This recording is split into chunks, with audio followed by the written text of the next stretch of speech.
नमस्कार दोस्तों, आज मैं फिर हाजिर हूँ एक नई कथा के साथ। उम्मीद करती हूँ ये कथा भी आपको ज़रूर पसंद आएंगी।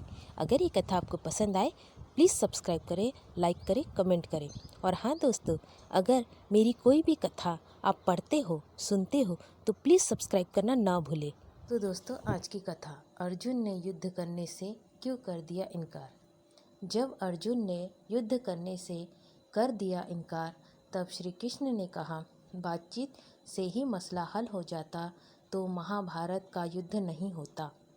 ऐसे समय जबकि बातचीत के सारे विकल्प आजमा लिए गए थे और जब बातचीत असफल हो गई तब युद्ध शुरू हुआ। कुरुक्षेत्र में युद्ध के प्रथम ही दिन जब कुंती पुत्र अर्जुन ने सामने खड़ी सेना में अपने बंधु और बांधवों को देखा तो अत्यंत करुणा से युक्त होकर शोक वचन कहने लगा।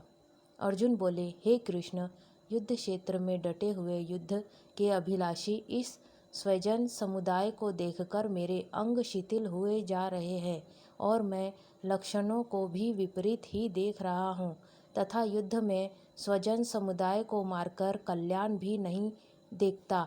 हे कृष्ण, मैं न तो विजय चाहता हूँ और न राज्य तथा सुखों को ही। हे गोविंद, हमें ऐसे राज्य से क्या प्रयोजन है अथवा ऐसे भोगों से और जीवन से भी क्या लाभ। हे मधुसूदन, मुझे मारने पर भी अथवा तीनों लोकों के राज्य के लिए भी मैं इन सबको मारना नहीं चाहता। फिर पृथ्वी के लिए तो कहना ही क्या है। ऐसी बहुत सी बातें अर्जुन बोलकर रणभूमि में शोक से उद्विग्न होकर बाण सहित धनुष को त्यागकर रथ के पिछले भाग में बैठ गए।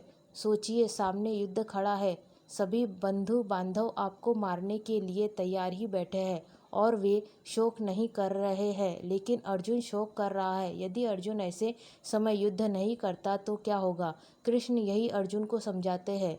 श्री भगवान बोले, हे अर्जुन, तुझे इस असमय में यह मोह किस हेतु से प्राप्त हुआ, क्योंकि न तो यह श्रेष्ठ पुरुषों द्वारा आचरित है, न स्वर्ग को देने वाला है और न कीर्ति को करने वाला ही है। इसलिए हे अर्जुन, नपुंसकता को मत प्राप्त हो, तुमसे यह उचित नहीं जान पड़ती। हे परतप हृदय की तुच्छ दुर्बलता को त्यागकर युद्ध के लिए खड़ा हो जा। ऐसा कहने पर भी अर्जुन युद्ध नहीं करूंगा यह स्पष्ट कर चुप हो गए। उन्होंने धनुष और बाण एक तरफ रख दिए। तब श्री कृष्ण ने शोक करते हुए उस अर्जुन को हंसते हुए यह वचन बोले, हे अर्जुन, तू न शोक करने योग्य मनुष्य के लिए शोक करता है और न पंडितों के से वचनों को कहता है, परंतु जिनके प्राण चले गए हैं उनके लिए और जिनके प्राण नहीं गए हैं उनके लिए भी पंडित जन शोक नहीं करते। न तो ऐसा ही है कि मैं किसी काल में नहीं था, तू नहीं था, अथवा ये राजा लोग नहीं थे, और न ऐसा ही है कि इससे आगे हम सब नहीं रहेंगे। जो इस आत्मा को मारने वाला समझता है तथा जो इसको मरा मानता है, वे दोनों ही नहीं जानते, क्योंकि यह आत्मा वास्तव में न तो किसी को मारता है और न ही किसी के द्वारा मारा जाता है। कृष्ण बोले, तथा अपने धर्म को देखकर भी तू भय करने योग्य नहीं है, अर्थात तुझे भय नहीं करना चाहिए, क्योंकि क्षत्रिय के लिए धर्मयुक्त युद्ध से बढ़कर दूसरा कोई कल्याणकारी कर्तव्य नहीं है। हे पार्थ, अपने आप प्राप्त हुए और खुले हुए स्वर्ग के द्वार रूप इस प्रकार के युद्ध को भाग्यवान क्षत्रिय लोग ही पाते हैं, किंतु यदि तू इस युद्ध को नहीं करेगा तो स्वर्ण धर्म और कीर्ति को खोकर पाप को प्राप्त होगा तथा सब लोग तेरी बहुत काल तक रहने वाली अपकीर्ति का भी कथन करेंगे, और माननीय पुरुष के लिए अपकीर्ति मरण से भी बढ़कर है, और जिसकी दृष्टि में तू पहले बहुत सम्मानित होकर अब लघुता को प्राप्त होगा, वे महारथी लोग तुझे भय के कारण युद्ध से हटा हुआ मानेंगे। तेरे वेरे लोगों तेरे सामर्थ्य की निंदा करते हुए तुझे बहुत से न कहने योग्य वचन भी कहेंगे। उससे अधिक दुख और क्या होगा। या तो तू युद्ध में मारा जाकर स्वर्ण को प्राप्त हो, अथवा संग्राम में जीतकर पृथ्वी का राज्य भोगनेगा। इस कारण हे अर्जुन, तू युद्ध के लिए निश्चय करके खड़ा हो जा। जय पराजय, लाभ हानि और सुख दुख का सामना समझकर उसके बाद युद्ध के लिए तैयार हो जा। इस प्रकार युद्ध करने से तू पाप को नहीं प्राप्त होगा।